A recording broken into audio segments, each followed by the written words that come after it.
Communiqué spécial du deuxième Conseil des ministres du gouvernement de combat du Togo, tenu le 30 octobre 2020. Espace CEDEAO, devoir de vérité et de responsabilité de la communauté internationale face au quatrième mandat de trop au Togo. Le 22 février de l'an de grâce 2020, notre pays bien-aimé a ouvert le bal des élections présidentielles controversées en Afrique subsaharienne. Aujourd'hui, les peuples africains sont debout. Ils se révoltent au prix de nombreux martyrs pour exiger, ici et maintenant, le respect de la souveraineté populaire. Le contentieux électoral du 22 février 2020 au Togo est loin d'être clos, même si, pour le moment, par un forcing inédit, le pouvoir sortant s'est imposé de façon illégale et illégitime au peuple togolais, aidé dans cette forfaiture par les chefs de mission d'observation électorale de l'Union africaine et de la CEDEAO, qui ont délibérément piétiné les procédures élémentaires du code électoral, faisant ainsi preuve d'un flagrant parti pris au relent de crimes électoraux. La posture des missions électorales africaines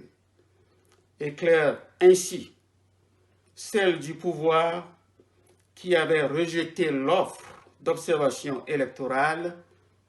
de l'ONG américaine NDI et celle du Conseil épiscopal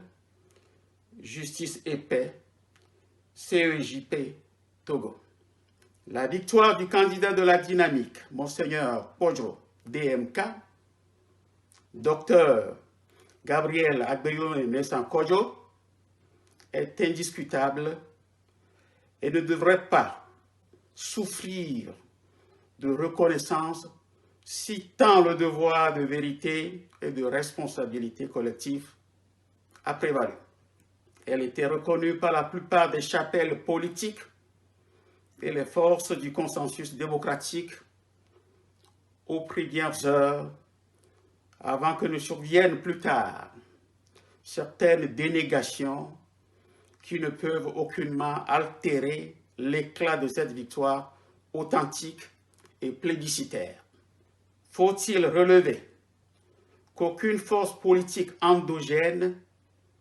n'a reconnu la victoire apocryphe du président sortant qui s'est contenté de l'autoproduction et de la diffusion des faux messages de félicitations des dirigeants européens sur fond de falsification de signatures dans une quête désespérée de légitimation internationale de son énième hold-up électoral. L'inexistence de tous les procès-verbaux opposés à la DMK est un alibi fallacieux qui ne saurait résister à l'épreuve des faits dans la mesure où les procès-verbaux pour le scrutin du 22 février 2020 sont autocollants. Pour la manifestation de la vérité, il suffisait de considérer dès le lendemain du vote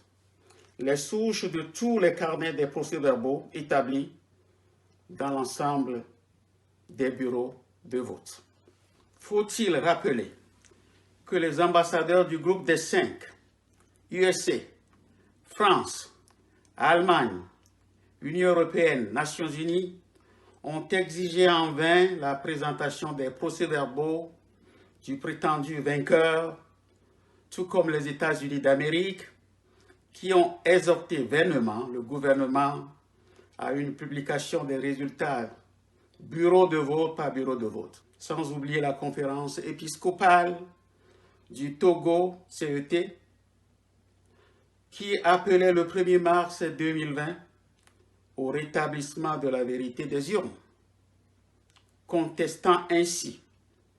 l'étonnante et surprenante victoire officielle du président sortant qui fut en réalité atomisé dans les urnes. Délibérément, le président de la CENI s'est fourvoyé, violant ainsi le serment d'impartialité qu'il a prêté à son entrée en fonction, entraînant tous les autres commissaires de l'organe chargé de l'organisation des élections, à l'exclusion de celui du mouvement patriotique pour la démocratie et le développement, MPDD, dans la forfaiture. Comment, pour une élection de cette envergure, peut-on publier pour la première fois dans l'histoire du Togo les résultats provisoires le 23 février 2020, soit en 24 heures, sans une séance plénière de validation des résultats issus de la compilation de tous les procès-verbaux tels que l'exige la loi? Tout le monde sait que la cartographie et les infrastructures du Togo, manifestement, rendent impossible la compilation et la validation de tous les procès-verbaux en une journée. Comment expliquer que les résultats publiés par la CENI le 23 février 2020 ne soient validés que le 25 février 2020, contrairement aux dispositions du Code électoral, alors que tous les procès-verbaux fabriqués dans les officines continuaient de parvenir à la CENI jusqu'au 28 février 2020, soit 5 jours après la proclamation des résultats provisoires. Les interrogations soulevées sont édifiantes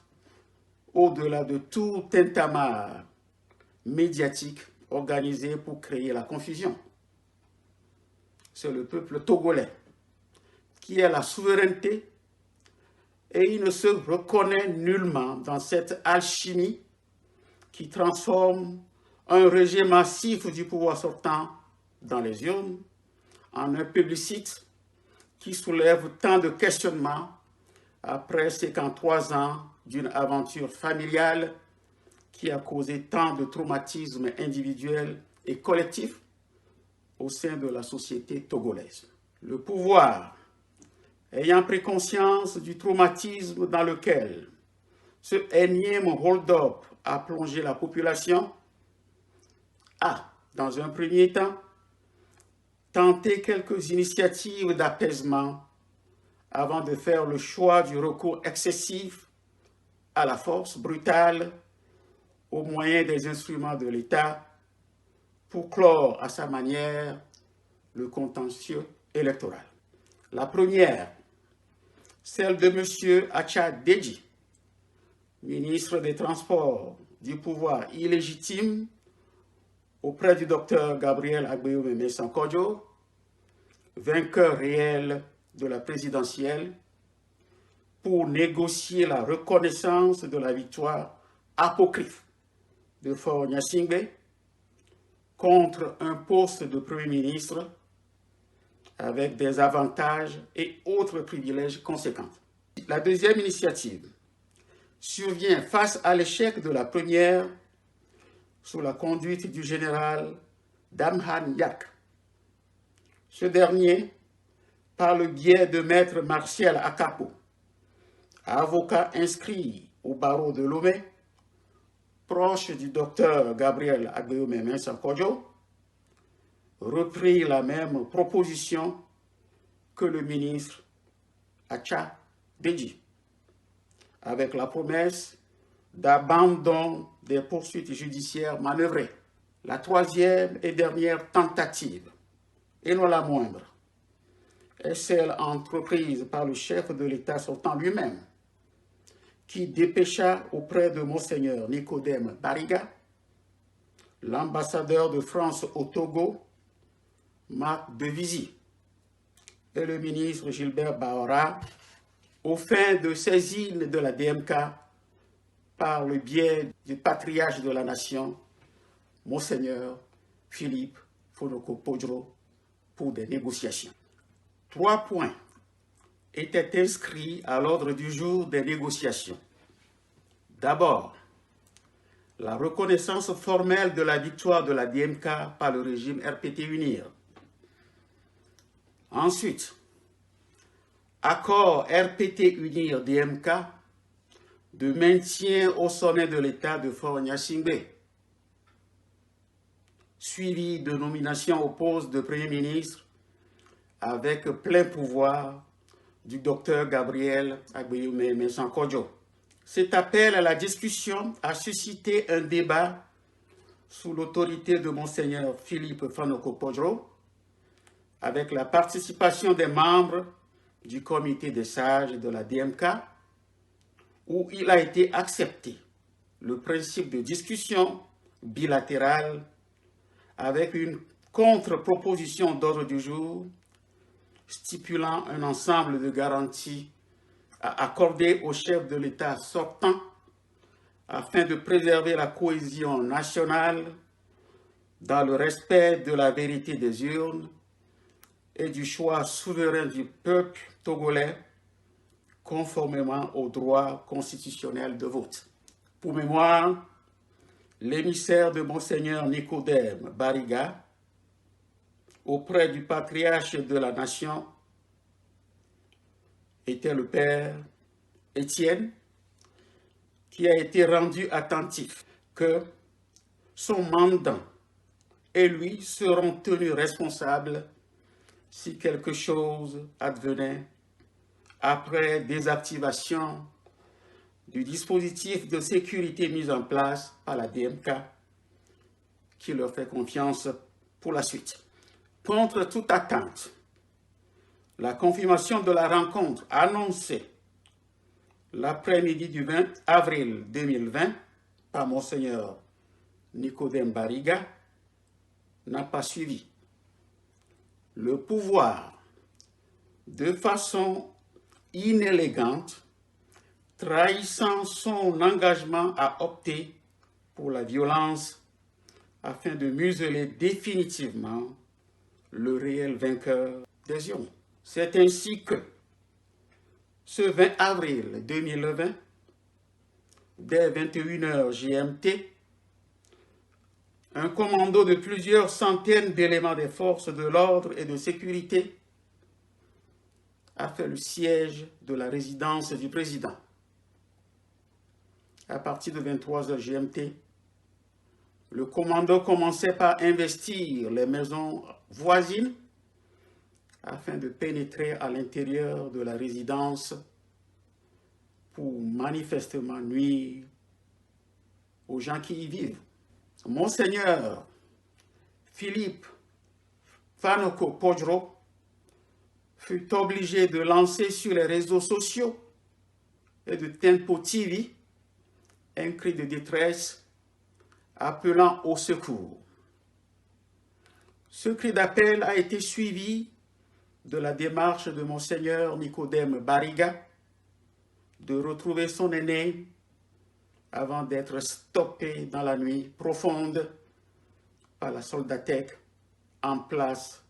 dans le périmètre d'insécurité du président. Le 21 avril 2020, à 9h GMT, le monde entier fut témoin de la brutalité inouïe avec laquelle le président démocratiquement élu du Togo, sa famille, ses collaborateurs, ainsi que toute la maisonnée, furent violentés. Après 4 jours passés dans les locaux de la gendarmerie, son Excellence Dr Gabriel Agbeyoume Sankodjo se verra notifier une inculpation et obtient une libération conditionnelle avec interdiction formelle d'évoquer dans ses prises de parole la revendication de sa victoire. Il lui est reproché d'avoir adressé pendant la campagne un message aux forces de défense et de sécurité, pourtant un segment de l'électorat, et d'avoir reçu le drapeau national au cours d'un culte d'investiture, ensuite d'avoir nommé un Premier ministre, notamment pour préserver la victoire du peuple togolais et rendre possible l'alternance tant attendue. Le coordonnateur général de la coordination nationale de la DMK, M. Fulbert Atisso, ainsi que la porte-parole de la DMK, Mme Brigitte Adjamagbo Johnson, et l'assistant particulier de Monseigneur Podro, M. Marc Mondi, connaîtront le même sort. C'est ainsi que le pouvoir sortant a tenté de museler injustement la DMK afin de permettre au président sortant de prêter serment pour un 4e mandat de trop usurpé au forceps. Un parjure inacceptable. Après les assassinats des officiers supérieurs des forces armées togolaises, FAT, notamment le colonel Toussaint Madjoulba, au décours de la prestation de serment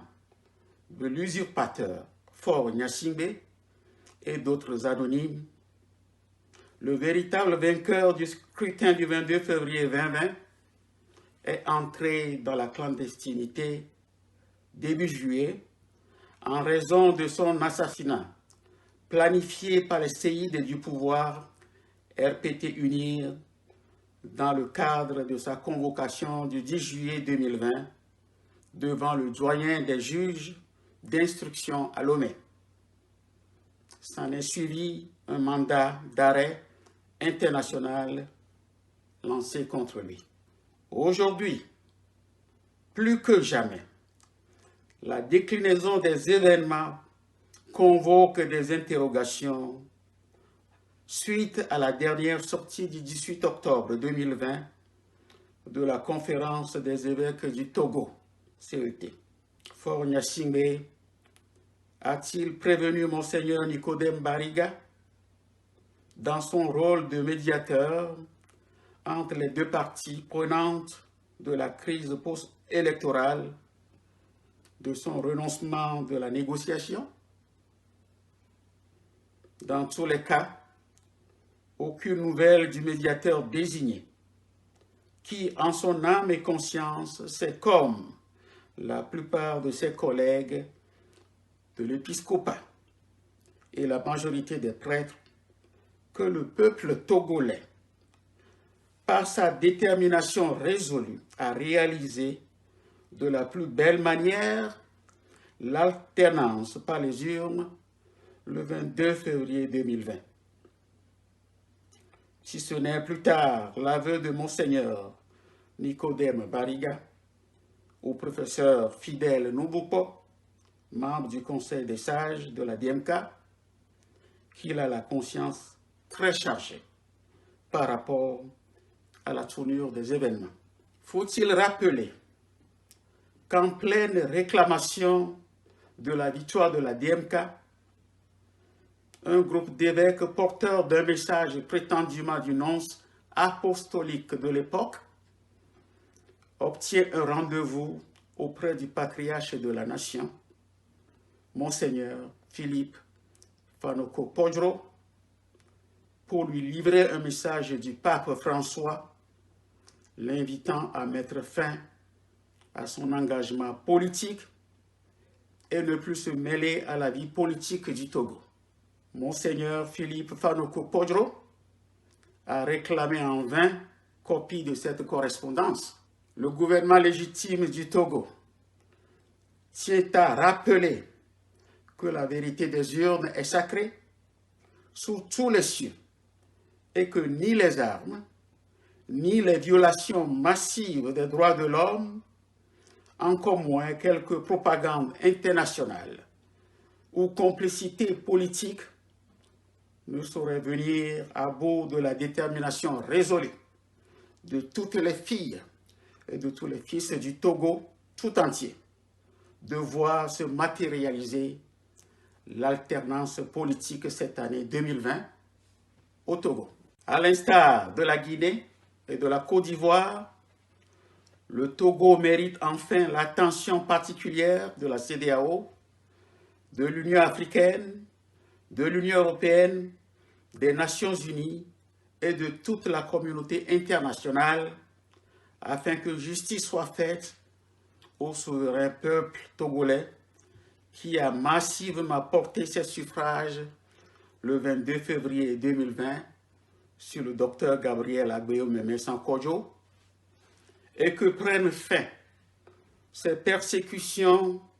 et la tragédie à huis clos au Togo. Ceux qui attendent que la terre de nos aïeux déjà suffisamment couverte d'une nappe sanguinolente s'abreuve à nouveau du sang de ses filles et de ses fils avant de prendre conscience du désastre humanitaire, des maltraitances du peuple togolais cadenassé par l'appétit du pouvoir et un règne à vie avant toute réaction, porteront devant l'histoire une lourde responsabilité. Le gouvernement légitime du Togo en appelle à la mobilisation de toutes les forces vives de la nation, spécialement de la jeunesse. Il invite les forces de défense et de sécurité à honorer la République en se rangeant du côté de la légitimité qui donne force à la légalité en vue d'exiger par tous les moyens un transfert pacifique du pouvoir dans les meilleurs délais au président démocratiquement élu, son Excellence Dr Gabriel Agbeyo Sankojo. Le devoir de vérité et la responsabilité collective de chacun couronneront notre victoire. Togolais, debout, en avant à la victoire. Dieu Tout-Puissant sauvera le Togo. En avant, encore en avant, tout. Signé Ben Kofi Djaba, Premier ministre, chef de gouvernement.